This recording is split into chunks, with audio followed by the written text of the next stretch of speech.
안녕하세요. 전 36살, 이번 생에 운도 지질이 없는 여자입니다. 세상에 저처럼 머리 아픈 시아버지를 만난 사람이 또 있을까요? 아마 없지 않을까 싶습니다.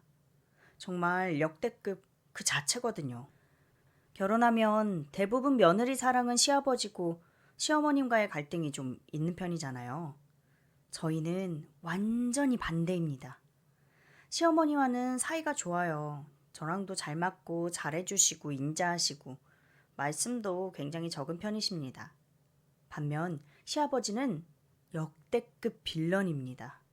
저희 모든 일에 간섭하시며 저희 모두가 꼭 본인이 말씀하신 대로 해야 직성이 풀리셔요. 근데 그게 일반적인 잔소리 정도가 아니라 정말 사람 미쳐버릴 정도예요. 밥을 먹어도 그냥 편하게 먹는 법이 없습니다. 예를 들면 이건 뭐 영양에 좋으니 밥 한 술 뜰 때 꼭 한 입 먹어라 말씀하셔요. 건강 생각해줘서 좋은 거 아니냐고요? 한번 당해보세요. 밥이 어디로 넘어가는지를 모릅니다. 밥 한 숟갈 한 숟갈이 정말 눈칫밥 그 자체예요. 제가 밥 먹다가 깜빡하고 그 반찬을 안 먹었잖아요. 잔소리를 10마디를 들어야 합니다. 아버님 말씀은 토씨 하나 안 빼고 시킨 그대로 해야 직성이 풀리셔요. 안 그러면 진짜 계속 고통받습니다.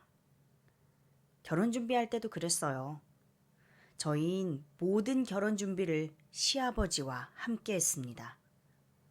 혼수를 살 때도 예식장을 고를 때도 심지어 드레스까지 간섭을 하셨어요.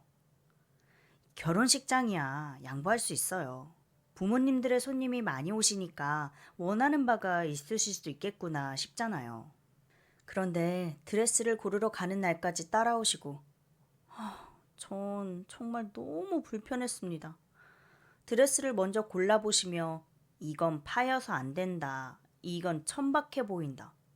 무슨 이렇게 생긴 드레스가 다 있냐. 이건 왜 비싸냐. 드레스샵에서 제가 창피해서 정말 고개를 들 수가 없었습니다. 직원분들도 표정이 어찌할 바를 모르는 표정이었어요. 결국 그날 전 제가 원하는 드레스는 한 벌도 입어보지 못했어요. 집에 가서 대성통곡을 했습니다. 100번 양보해서 결혼 준비를 다 아버님 마음대로 따를 수 있다고 쳐요. 하지만 결혼하는 여자들의 가장 큰 로망이 드레스잖아요. 그런데 그것조차도 제 맘대로 할 수가 없다니 이 현실이 정말 받아들여지지 않았어요. 남편과 그 일로 심하게 다투고 결혼을 다시 생각해보자고 했었고 남편은 결국 저를 달래고 다시 드레스 투어를 가서 원하는 드레스를 입기로 해서 상황은 마무리됐었죠. 그런데 결혼식장에서 본인이 고른 드레스가 아닌 다른 드레스를 입은 저를 발견하시고는 아니 이게 어떻게 된 거냐면서 정말 난리가 났었습니다. 시아버지를 벌써 무시한다는 둥 아주 대단한 며느리 나셨다면서요. 전 화장이 지워질까봐 애써 울음을 참고 또 참았습니다. 그 모습을 본 저희 부모님도 화가 나셔서 시아버지와 살짝 말다툼이 나셨고 시어머니가 와서 대신 사과하시면서 다행히 일은 마무리됐습니다. 시아버지를 보고 보통이 아니겠다 싶은 생각에 걱정이 된 엄마는 저에게 다가와 조용히 한마디 해주셨어요. 혜지야, 네가 돌아오고 싶을 땐 언제든지 돌아와도 돼. 전 결국 울음을 참지 못하고 눈물을 흘렸습니다. 결국 시아버지 때문에 당사자와 양가 모두에게 최악의 결혼식이 됐습니다. 결혼 사진은 더 가관이에요. 즐겁고 행복해야 할 결혼식 사진이 모두가 무표정하게 찍혔어요. 지금 생각하면 그때라도 다 집어치우고 결혼을 물렀어야 했어요. 전 결혼하고 매주 시댁과 한 끼 밥을 먹습니다. 그것도 그냥 외식이 아니라 무조건 제가 차린 음식만 드세요. 외식을 권유하면 뭐 좋다고 돈 주고 바깥 음식 먹냐. 집에서 차려 먹어야 건강에도 좋다. 이러시면서 며느리가 시부모님께 정성으로 밥을 올려야 하는 거라며 매주 한 끼 식사 대접을 꼬박꼬박 받으십니다. 제가 10번 참아서 한 끼 대접해드릴 수 있죠. 그런데 매번 맛이 없다는 둥, 짜다는 둥, 불만이 안 나온 날이 없습니다. 잘 먹었다는 말 한마디 들어본 적이 없어요. 그걸 어떻게 버티냐고요? 시어머니 아니었으면 전 아마 진즉에 이혼했을 거예요. 어머님이 저희 집에 오실 때 아버님 몰래 음식을 좀 해오셔서 같이 차려주시곤 합니다. 그러면 항상 좋은 말씀으로 제 마음을 달래주시고 가세요. 네가 고생이 많다. 내가 겪어봐서 알아. 항상 투덜거리는 게 입버릇이니 절대 귀담아 듣지 말아라. 아버님은 식사를 하시면서 저희에게 대뜸 통장을 달라고 하셨습니다. 통장 내역과 카드 내역을 공개하고 본인한테 매달 검사를 맡으라고 하셨어요. 너희가 아직 세상 물정을 모르니 나한테 통장을 맡기면 내가 내역을 보면서 관리를 해주마. 앞으로 급여 나오면 가져오거라. 전 죽기보다 싫었어요. 아니 통장 내역을 왜 시아버지에게 관리를 받아야 하냐고요. 게다가 저희 둘 다 30 중반인데 부모님께 관리를 맡긴다는 게 말이나 되냐고요. 저희 남편도 저와 마찬가지였어요. 처음엔 그냥 돈을 잘 모아야 한다는 식으로 말씀하시는 줄 알고 흘려들었어요. 그랬더니 어느 날 대뜸 집으로 찾아오셨어요. 누구세요? 나다. 아버님, 갑자기 어쩐 일이세요? 오늘 급여 날이지? 통장하고 카드 내역 갖고 와봐라. 네? 아버지, 진짜 진심이세요? 그럼 진심이지. 그러면 내가 장난치는 줄 알았냐? 돈이 무슨 애들 장난이야? 저희가 애들도 아니고 왜 그러세요 진짜? 며느라, 너 가계부는 쓰니? 가계부요? 간단하게만 쓰는데요. 내가 이러니까 관리를 해준다는 거야. 요즘 물가가 얼마에 집값이 얼만데 돈 관리를 그렇게 하냐? 다음 달부터 가계부 써서 나한테 가져와라. 아버지, 제발 그만 좀 하세요. 저희 살림은 저희가 알아서 해요. 뭐야? 이게 다 너희들 위해서 그러는 거 아니냐? 하! 얼마나 잘하나 보자. 그 뒤로 다행히 돈에 대해 간섭을 안 하셨지만 뒤끝이 있는 아버님은 저희가 새 옷을 입고 있다던가 무엇이든 새로 산 게 보이면 돈을 허투루 쓴다는 등 그러면 거짓골을 못 면한다는 등 매번 트집을 잡으셨습니다. 아니 그러시면서 본인 필요한 게 생기시면 요즘 이게 좋다더라. 한번 봐봐라. 하시면서 저희에게 스마트폰을 건네주시는 거예요. 그러면서 사줄 때까지 저희한테 얘기하시는 거 있죠. 보라는 게 아니라 사달라는 거죠. 그러는 거 보면 그때 통장 내역을 공개하라는 게 관리를 해준다는 게 아니라 저희 돈을 본인이 쓰시려고 했던 건 아닌가 하는 합리적인 의심이 듭니다.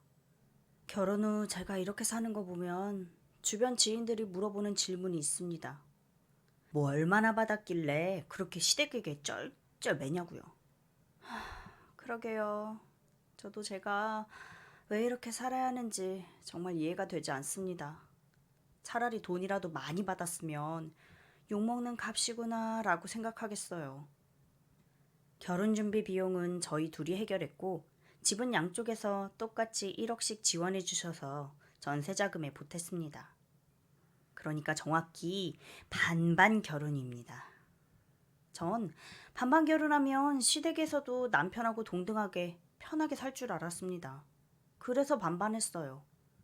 그런데 이렇게 갑질을 당하는 시집살이를 할 줄 알았다면 어떻게 해서든지 시아버지 돈을 뜯어올 걸 그랬어요. 그랬다면 조금이라도 덜 억울했을 텐데요. 저도 이런 생각을 하는 제가 너무 싫습니다. 이렇게 변해버린 저를 볼 때 자괴감이 들어서 너무 괴로워요. 시아버지 문제로 남편하고도 자주 다퉜습니다. 남편은 처음에 저에게 포기하는 게 편할 거라고 했어요. 전 그 얘기를 듣고 화가 나서 또 싸웠죠. 남편은 알았다며 나름의 노력을 해봤습니다. 저를 감싸준다고 여러 번 시도를 해봤지만 그러면 그럴수록 불난 집에 기름 붓는 격이었어요. 반박하는 말 한마디 하는 순간 아버님은 노발대발 하시며 목소리가 커지시고 1시간 넘게 비난 섞인 잔소리를 들어야 했습니다. 처음엔 저도 남편과 그래도 한번 이겨내보자 싶었는데 저도 어느 순간 인정했습니다. 이래서 어머님하고 남편이 그냥 포기하고 내버려 둔 거구나 싶었어요. 저도 어느 순간 포기하고 조금씩 내려놓기 시작했습니다. 결혼 6개월 차에 아버님께서 식사를 마친 후 봉투를 주셨습니다. 내용물을 꺼내보니 A4 용지에 웬 날짜가 적혀 있더라고요. 그건 바로 부부 잠자리 날짜가 적힌 종이였습니다. 이 날짜에 관계를 맺어야 팔자 좋은 아이가 태어나서 집안이 잘 된다고 하니 잊지 말고 꼭 지켜야 한다. 전 속으로 경악을 금치 못했어요. 어른들이 이런 미신을 좋아한다는 건 알지만 출산 날짜도 아니고 부부 잠자리 날짜까지 간섭하시는 건 좀 불쾌했습니다. 하지만 거기에 또 토를 달았다간 난리가 날 테니 일단 알겠다고 대답하고 집에 가져와 방치시켰습니다. 일상생활을 하다 보니 자연스레 그것에 대해서 잊고 지냈습니다. 어느 날 밤 씻고 잘 준비를 하는데 아버님께서 전화가 왔습니다. 늦은 시간에 뭐지? 싶었어요. 오늘 내가 말한 중요한 날인 거 알고 있지? 네가 잘해야 집안에 복이 있는 거다. 잊지 말고 꼭 챙기거라. 맘 편히 잊고 있었는데 다시 짜증이 올라왔습니다. 정말 이렇게까지 사람을 들들 볶아야 속이 시원한 걸까요? 이제는 정말 질릴 대로 질려버렸습니다. 남편에게 전화통화가 왔다고 하니 남편도 한숨을 쉬더라고요. 너무 지치고 피곤했던 저흰 그날 그냥 무시하고 마음 편히 잤습니다. 다음 날 아버님의 확인 전화가 왔지만 거짓말했죠 뭐. 별 수 있나요? 그렇게 그냥 지나갈 거라고 생각했어요. 그 뒤로도 날짜만 되면 항상 전화가 왔지만 무시했습니다. 그래도 이건 눈으로 확인할 수 없는 일이니 그나마 다행이라고 생각이 들었어요. 그런데 제가 시아버님을 너무 과소평가했던 거예요. 3달 정도가 지나고 나자 왜 임신이 되지 않는 거냐며 노발대발 난리가 났습니다. 너희 내가 준 날짜에 제대로 한 거 맞냐? 분명 무당이 그 날짜에 하면 복덩이 애가 들어선다고 했는데 니들 나한테 거짓말한 거 아니냐? 그렇지? 아버지 제발 그만 좀 하세요. 오히려 그것 때문에 스트레스 받아서 될 임신도 안 되게 생겼다고요. 뭐? 아니 어디서 어른이 말하는데 따박따박 말대꾸야. 이게 다 너희들 잘되고 집안을 위해서 그런 거 아니냐. 부모 알기를 우습게 알고 이게 뭐 하는 짓이야? 에휴, 이게 다 며느리가 잘못 들어와서 그런 거야. 그러게 내가 선보라는 여자랑 만났으면 지금 벌써 떡두꺼비 같은 아들을 낳았을 텐데. 아버지, 무슨 말씀을 하시는 거예요? 내가 틀린 말 했냐? 결혼한 지 6개월이나 됐는데 애가 안 들어서는 거면 여자가 문제가 있는 거지. 저는 정신적으로 지칠 대로 지쳐버렸습니다. 이제는 표정을 감추는 것조차 마음대로 되지 않았어요. 저도 모르게 서러움이 몰려와서 눈물을 뚝뚝 흘렸습니다. 울긴 뭘 울어? 뭘 잘했다고? 도저히 참지 못한 남편은 아버님과 큰 소리로 말다툼이 오갔고 전 계속 눈물만 흘리고 있었습니다. 다 때려치우고 싶은 심정이었어요.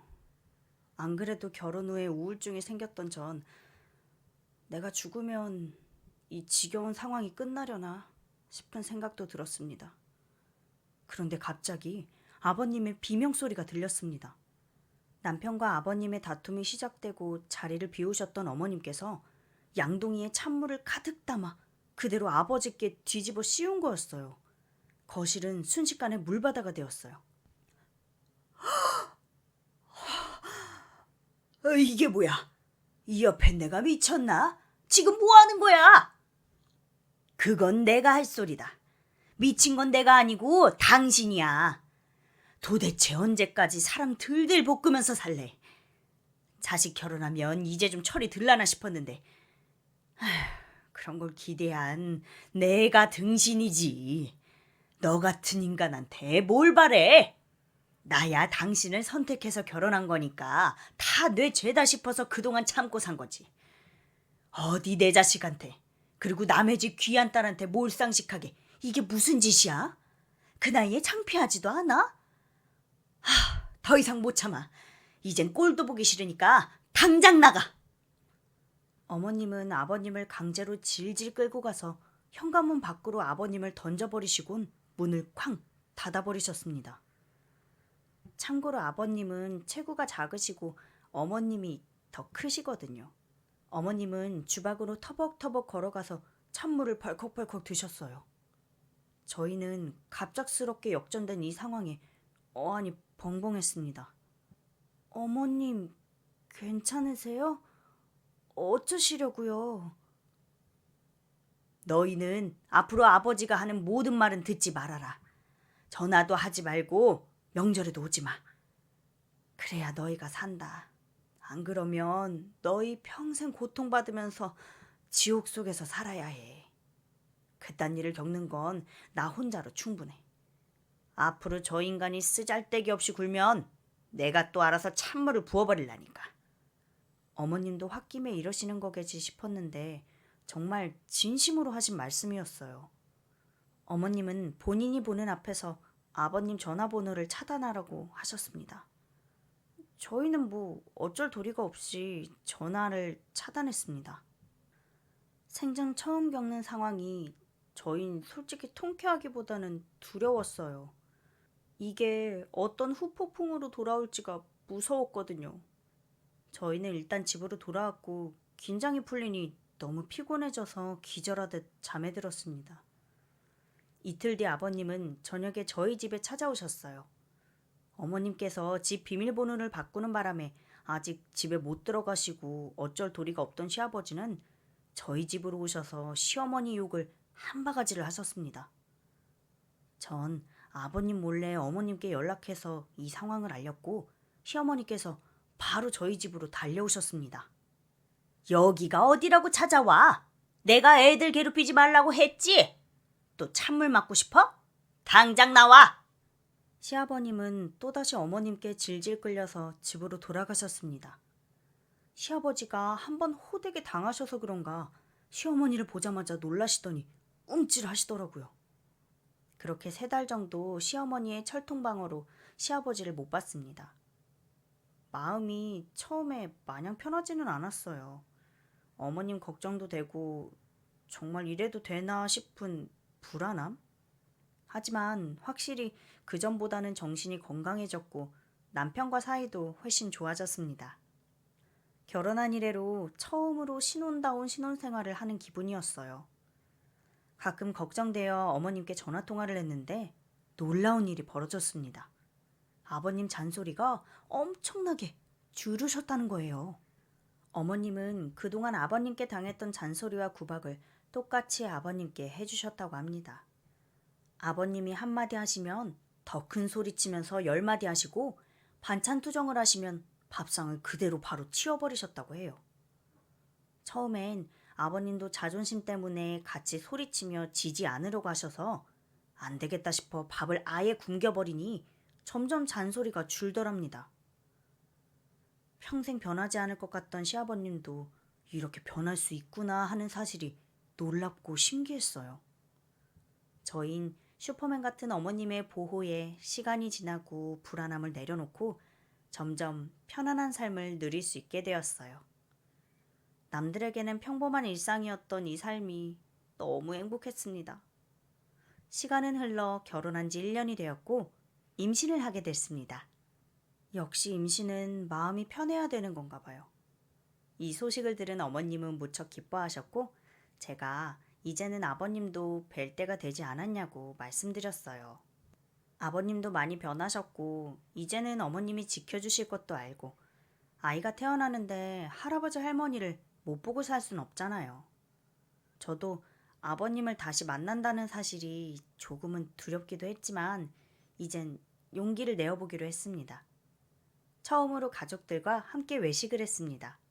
아버님은 저희가 보기에도 그전과는 많이 달라 보이셨어요. 일단은 기가 많이 죽으셨더라고요. 식사 중에 아버님이 저희에게 또 잔소리를 하려고 하시면 어머님께서 무서운 눈초리로 눈치를 주셨어요. 그러자 놀랍게도 아버님은 하던 말을 둘러대곤 식사를 하셨습니다. 남편도 생애 처음 보는 광경에 무척 신기해하더라고요. 저도 실제로 보니 신기하기도 하고 조금은 안쓰러워 보이기도 했습니다. 그래도 다시 예전처럼 돌아가고 싶지는 않았어요. 절대로요. 이제는 저희에게도 진정한 꽃길이 펼쳐지길 바랍니다.